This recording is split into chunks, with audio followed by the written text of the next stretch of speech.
Hello aspirants, இந்த வீடியோவில் வந்து நம்ம HCF வச்சு ப்ராப்ளம் பார்க்கலாம். இந்த ப்ராப்ளத்தில் என்ன கொடுத்துருக்காங்கன்னு பாருங்கள். மீப்போவை கண்டுபிடிக்க சொல்லி கொடுத்துருக்காங்க. 3 டேர்ம்ஸ் வந்து கொடுத்துருக்காங்க. இந்த மாதிரி ப்ராப்ளம் கேட்டால் ஃபஸ்ட்டு என்ன பண்ணணும் அப்படின்னா, நம்பரும் வேரியபிள்ஸும் மிக்சடாக இருக்குது. ஸோ நம்பருக்கு முதல்ல நம்ம HCF கண்டுபிடிச்சிட்டு அடுத்து வேரியபிள்ஸ் கண்டுபிடிக்கலாம். முதல்ல நம்பர்ஸ் எடுத்து எழுதிக்கோங்க. 35, 49, 14. இது மூணுமே வந்து எந்த டேபிளில் வரும்?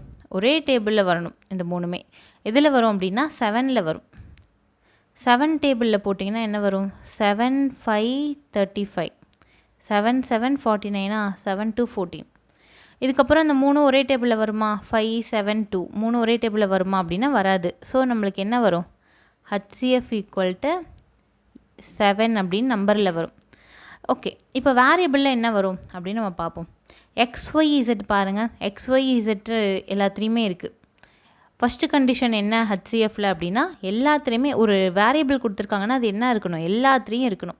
அப்போ தான் வந்து அதை நம்ம எடுத்துக்கணும். XYZ 3த்துலேயுமே இருக்குது. ஸோ நம்ம XYZ எடுத்து எழுதியாச்சு.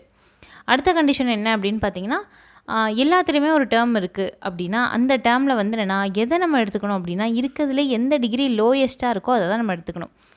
எக்ஸு வந்து எது இருக்கிறதுலே லோயஸ்ட் டிகிரியாக இருக்குது? எக்ஸ் வந்து 5 இருக்குது, இங்கே 2 இருக்குது, இங்கே வெறும் எக்ஸ் மட்டும் இருக்குது. அப்போ எக்ஸு வெறும் எக்ஸ் மட்டும் இருக்குது. அது என்ன மீனிங்? x⁻1ன்னு அர்த்தம். அதை தான் எடுத்து எழுதியிருக்கோம். அடுத்தது y³ இருக்குது, y இருக்குது, y² இருக்குது. எதை எடுத்துக்கலாம்? எது இருக்கிறதுலே சின்னது அப்படின்னா y. So y⁻1.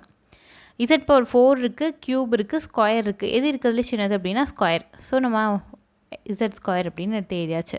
அப்போ ஆன்சர் என்ன வரும்னா 7xyz² அப்படின்னு நம்மளுக்கு ஆன்சர் வரும். ஓகேவா? அப்போ இதுதான் அந்த ஆன்சர். 7xyz² அப்படின்றது தான் நம்மளுக்கான ஆன்சர். ஓகேவா?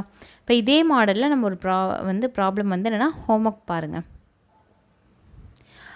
இதே மாடல் சம் தான். ஹோம்ஒர்க் வந்து என்னென்னா போட்டு ட்ரை பண்ணி பாருங்கள். ஃபஸ்ட்டு என்னென்னா நம்பர்ஸ் வச்சு போட்டுட்டு நம்பர்ஸ்க்கு வந்து HCF பார்த்துட்டு அதுக்கப்புறமா வந்து என்னென்னா வேரியபிள்ஸ்க்கு பார்த்து ஆன்சரை கமெண்ட் செக்ஷனில் டைப் பண்ணி போடுங்க. ஓகேவா?